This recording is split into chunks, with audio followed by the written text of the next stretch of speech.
ॐ गौरी वल्लभाय विद्महे शिवप्रियाय धीमहि तन्नो पार्वती प्रचोदयात्। जय श्री कृष्ण। दोस्तों, सावन का महीना बहुत ही पवित्र महीना होता है और यह महीना भगवान शिव और माता पार्वती को समर्पित होता है। सावन में रखा जाने वाला मंगला गौरी व्रत सौभाग्य की पूर्ति करता है और सुखी दाम्पत्य जीवन का आशीर्वाद देने वाला होता है। श्रावण मास को भगवान शिव और माता पार्वती यानी गौरी की भक्ति का विशेष महीना माना जाता है। यह महीना पूजा पाठ, व्रत और आराधना के लिए बहुत पावन होता है। जहाँ सोमवार को शिव जी के लिए व्रत रखा जाता है, वहीं मंगलवार को माता गौरी की विशेष पूजा होती है। इसे मंगला गौरी व्रत कहा जाता है। माता गौरी को स्त्री शक्ति, प्रेम, त्याग और सौंदर्य की देवी माना गया है। जिन स्त्रियों की शादी हाल में ही हुई हो या जो अपने दाम्पत्य जीवन को खुशहाल बनाना चाहती हों, उनके लिए यह व्रत बेहद फलदायी माना गया है। मंगला गौरी व्रत केवल एक धार्मिक नियम नहीं, बल्कि श्रद्धा, समर्पण और मन की शुद्धता का प्रतीक है। मान्यता है कि जो स्त्रियां यह व्रत पूरी श्रद्धा से करती हैं, उन्हें जीवन साथी का सहयोग, ससुराल में सम्मान और सुखद वैवाहिक जीवन की प्राप्ति होती है। साथ ही यह व्रत कुंवारी कन्याओं के लिए भी लाभकारी होता है। उन्हें मनचाहा वर पाने का आशीर्वाद प्राप्त होता है। माता गौरी का विधि विधान से पूजा करते हुए मंगला गौरी के दिन माता पार्वती का विधि विधान से पूजा करते हुए मंगला गौरी व्रत कथा अवश्य सुननी चाहिए। बिना कथा को सुने व्रत पूर्ण नहीं होता, इसलिए माता पार्वती का ध्यान करते हुए इस कथा को सुनिए।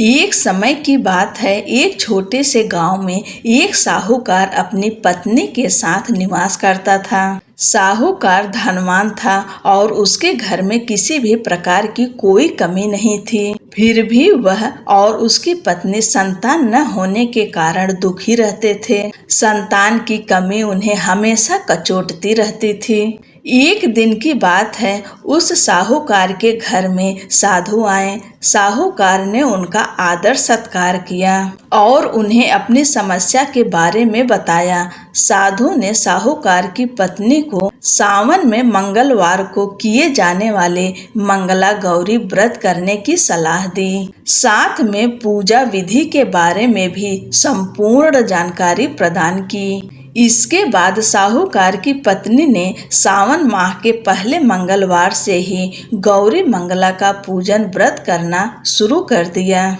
अब वह हर मंगलवार को विधि पूर्वक व्रत और पूजा पाठ करने लगी। इस प्रकार कई महीनों तक उसने वह व्रत किया। एक दिन उसकी धर्म निष्ठा से प्रसन्न होकर माता पार्वती ने भगवान शिव से साहूकार और उसकी पत्नी को संतान प्राप्ति का वरदान देने के लिए कहा। साहूकार को उस रात स्वप्न में एक दिव्य शक्ति ने दर्शन देकर कहा कि एक आम के पेड़ के नीचे भगवान गणेश की मूर्ति विराजमान है। तुम उस पेड़ से आम तोड़कर अपनी पत्नी को खिला देना, इससे तुम्हें संतान की प्राप्ति का सुख मिलेगा। साहूकार ने अगले दिन सुबह उठकर अपनी पत्नी को इस सपने के बारे में बताया और वह उस आम के पेड़ को ढूंढने निकल पड़ा। काफी समय तक ढूंढने के बाद आखिरकार साहूकार को वह आम का पेड़ मिला, जहां भगवान गणेश की मूर्ति विराजमान थी। उसने आम तोड़ने के लिए उस पेड़ पर पत्थर मारना शुरू कर दिया।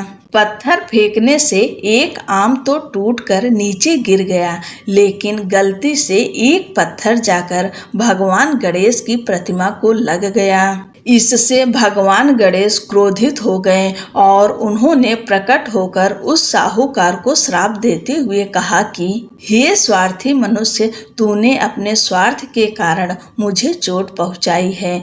तुझे माँ पार्वती की कृपा से संतान की प्राप्ति तो होगी, लेकिन उसकी मृत्यु 21 वर्ष की आयु में ही हो जाएगी। यह सुनकर साहूकार बहुत घबरा गया और वो वापिस घर चला गया। उसने वह फल अपनी पत्नी को खिला दिया और किसी को भी इस घटना के बारे में नहीं बताया। कुछ समय पश्चात भगवान शिव और माता पार्वती के आशीर्वाद से साहूकार और उसकी पत्नी को पुत्र की प्राप्ति हुई। इससे उन दोनों के जीवन में खुशी का ठिकाना न रहा, लेकिन साथ ही साहूकार इस बात से भी चिंतित था कि उसका पुत्र अल्पायु होगा। देखते ही देखते वह बालक 20 वर्ष का हो गया और व्यापार में अपने पिता का हाथ बटाने लगा। एक दिन घर लौटते समय साहूकार पेड़ की छांव में तालाब किनारे बैठकर अपने पुत्र के साथ भोजन करने लगा। तभी वहां कमला और मंगला नामक 2 कन्याएं कपड़े धोने के लिए आईं और कपड़े धोते हुए आपस में बात करने लगीं। कमला ने मंगला से कहा कि मैंने इस सावन मास में प्रत्येक मंगलवार को मंगला गौरी व्रत रखने का निश्चय किया है। तुम भी माँ पार्वती को समर्पित यह व्रत अवश्य करना। इससे माता पार्वती प्रसन्न होती हैं और आप पर उनकी कृपा दृष्टि बनी रहती है। इसे करने से मनोवांछित वर और अखंड सौभाग्य की प्राप्ति भी होती है। कमला की बात सुनकर मंगला भी इस व्रत को करने के लिए तैयार हो गई। दूसरी ओर साहूकार ने दोनों कन्याओं के बीच यह पूरा संवाद सुन लिया और उसने अपने मन में यह सोचा कि यह कन्या मंगला गौरी व्रत को करती हैं, इससे अखंड सौभाग्य की प्राप्ति होगी। यह मेरे पुत्र के लिए एक योग्य वधू साबित होगी। ऐसा सोचकर वह उन दोनों से विवाह का प्रस्ताव कन्या के पिता के पास लेकर गया।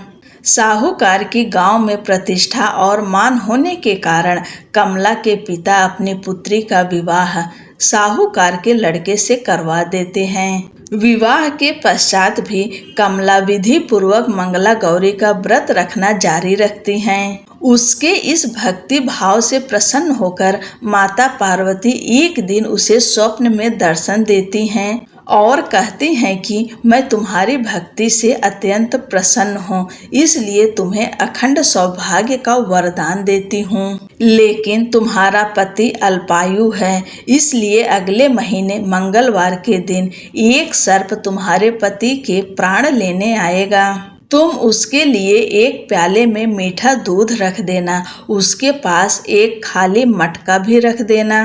सर्प दूध पीकर उस मटके में चला जाएगा और फिर तुम उस मटके को ऊपर से कपड़े द्वारा ढक देना।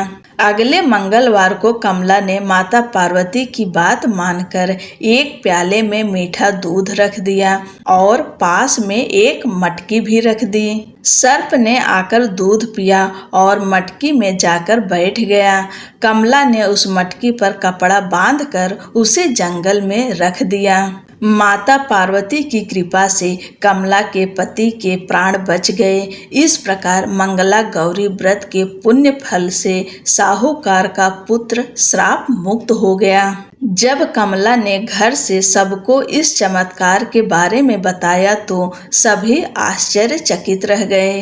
इसके बाद साहूकार और उसकी पत्नी ने अपने पुत्र और पुत्रवधू को आशीर्वाद दिया और पूरा परिवार सुखपूर्वक जीवन व्यतीत करने लगा। बोलो माता पार्वती की जय, भगवान शंकर की जय।